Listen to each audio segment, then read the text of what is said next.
Meet two early years advisors with a passion and a purpose to take the learning to the children and to make the learning fun.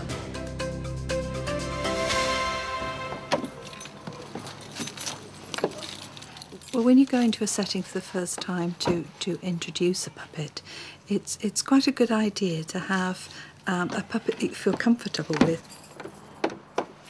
Because otherwise, if you are trying to animate or work with a puppet that you're not used to, that's quite difficult. Part of Sue and Sheila's role as advisors is to visit early years settings to work with the staff. At St John's First School, Sue and Sheila are familiar faces. I bet you're wondering why you're in a circle, though we're often in a circle, aren't we? You know, this morning I got up, and can you remember what I said I sometimes have to do before I come to school? To run out in the garden, don't I? Yeah. The children are waiting to meet a special visitor. So I ran back in the house. Sheila's brought in her own puppet, Bill, to introduce a new friend to the children. And she said, could she pop in and see us? So I've said she could. Would you like that? Yeah! Oh, she's here. You've got to smile. Because if you haven't got a smile, I get enormous butterflies in my tummy. And so does Bill. So you've got to smile. Smile. Oh, that's better. Should we smile? Oh, I feel better now. Hello, everybody. Hello. This is Bill. So you say hello to Bill. To start with, we would always have male puppets for the children because some of the boys can think that they're dolls to start with. Thank you very much. You'd always make sure when you were beginning with a puppet with a group of children that the adults felt comfortable with the puppet, because it becomes an extension of you as you animate it. So it's really important that you feel comfortable with it. We often say to adults, sit in front of a mirror with the puppet to start with, and they often feel very silly, but we think that's important. Yeah.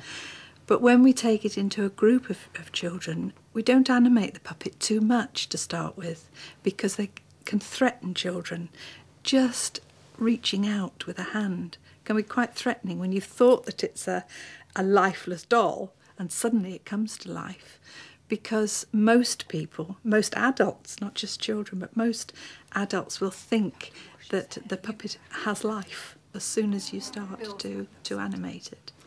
And Bill has got a cold today and he keeps doing that.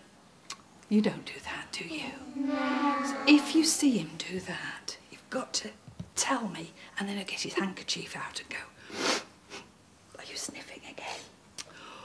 Do you sniff sometimes? No. I bet your mum tells you not to. Put it back in your pocket then. That's it.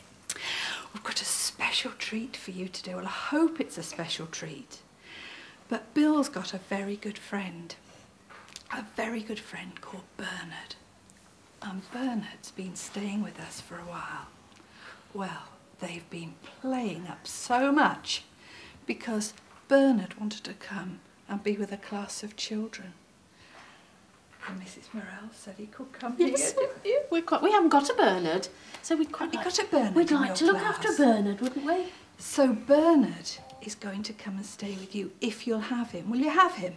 Yeah. You don't know, you haven't seen him yet. Sam would. Come on, Sam, take the lid off. Who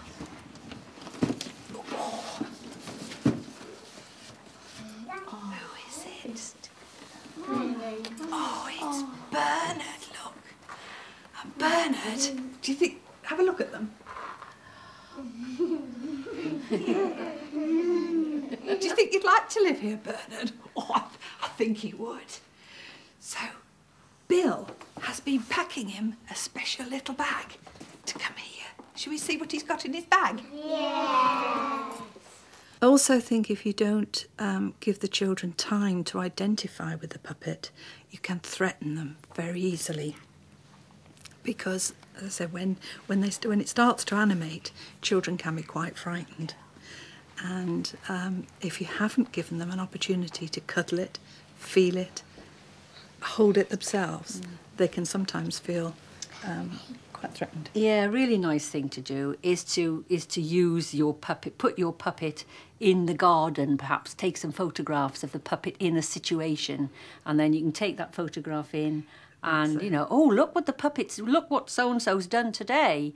And you can talk around that, can't you? How the puppet felt frightened. So to put puppets into a situation that the children themselves might find themselves in is really, really useful. What shall we hang up? Because it is a bit hot in here, so what shall we hang up in his clothes? His coat. Right, would you like to take his coat off then, Liberty? And the bed.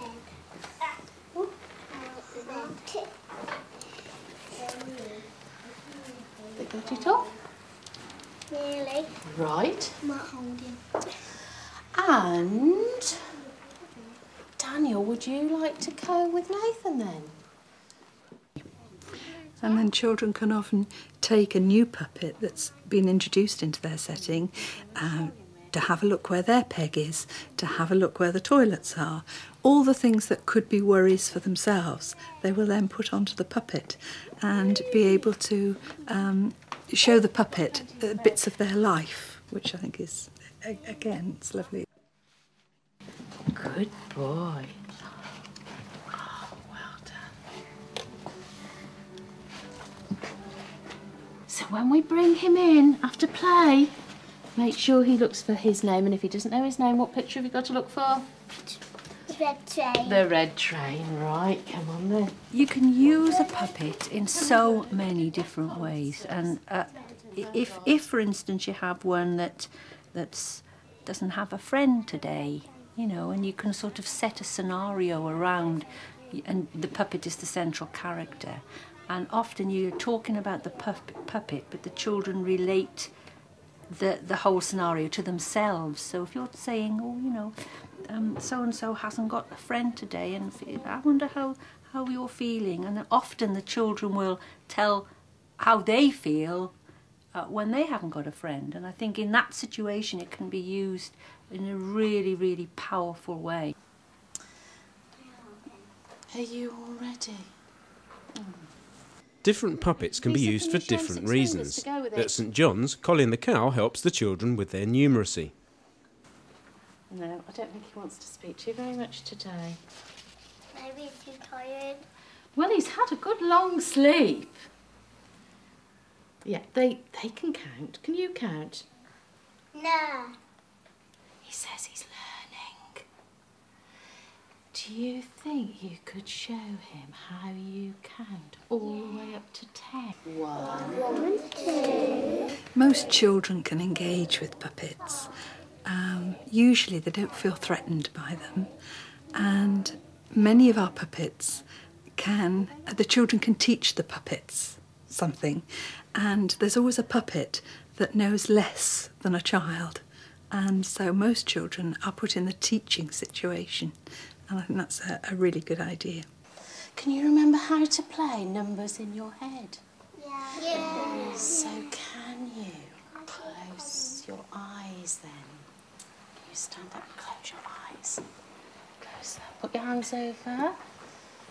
And I'm thinking of the number of eyes you've got. So can you open your eyes and then think how many you've got? How many did he say? 6. He said 6. Is he right? No! Show him with your fingers how many eyes you've got. I think they respond to puppets, A, because they're not threatened, and because they can bring them to life when they want to bring them to life. They can treat them as a doll, which some of them do to start with, but then they can animate them when they feel confident with them. I think that's important. And they feel that they have control over them, don't they? Yes, yes. And I think that sometimes is the key. They feel that they have control. They're the ones that are controlling something else. And that's the beauty of a puppet, really. And there's such a variety of puppets that children can relate to the puppet that they feel comfortable with. So we were advised to only have male puppets at the very beginning, because that's the way to engage boys particularly. And boys will then talk with the puppet, because we know how important it is for boys to talk, to learn.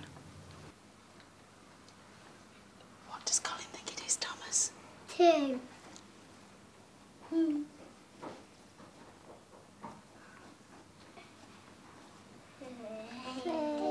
What does he think it is now? 3. Is he right? Yeah. He is right. Right. He's Good. clapping because he got his Good. right. He's clapping again. Give him another clap then, but clap your shoulders. Clap your shoulders. Children who will not talk about themselves, perhaps within a circle, will often talk to a puppet. Or they will often say, I think the puppet's feeling, you know, and you can bring out their feelings that way. Shy children often will have used puppets, won't they? We've known on lots of occasions when children won't talk to an adult, but my goodness me, you can't stop them talking to the puppet. I know Longwood.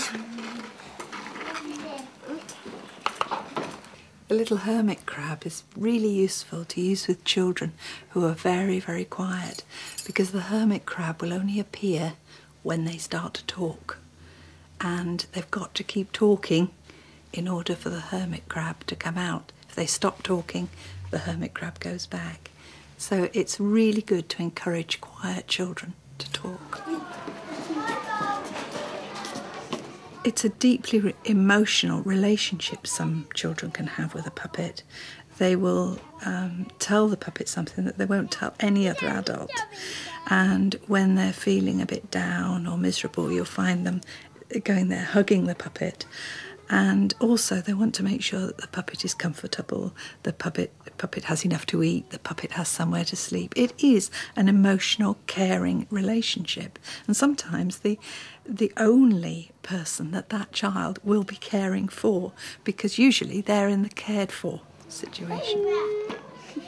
Look at mine. Mine's Bob. If you haven't used puppets before, I just encourage people to slap one on your hand and just have a go. It is something you need to do on your own to start with, and then possibly to have a friend who's also got a puppet and to work like that, because it's really important that the puppet feels part of you, that you feel comfortable with it. And it can be any kind of puppet, can't Absolutely, it? It can there are be, loads or of even them just around here. sock puppets. Yes, you know, sometimes 'cause you just can a get couple lot of socks. Yeah, and there are so many kinds of puppets these days, and some of them are absolutely brilliant. I mean, just these kind of little animal puppets. And if you're telling a story that's got a hedgehog in it, Yes. why not, use a hedgehog puppet? And it just adds to that story. Oh, are these his welcome cards? Oh, thank you. Made him another card. You made him and you? Sometimes there are noisy children in a class who can interrupt in the same way that the parrot is. And the parrot can show the children just how annoying they can be. This little fella's just been made with 2 clothes pegs and a sock. It's amazing what you can do with a sock.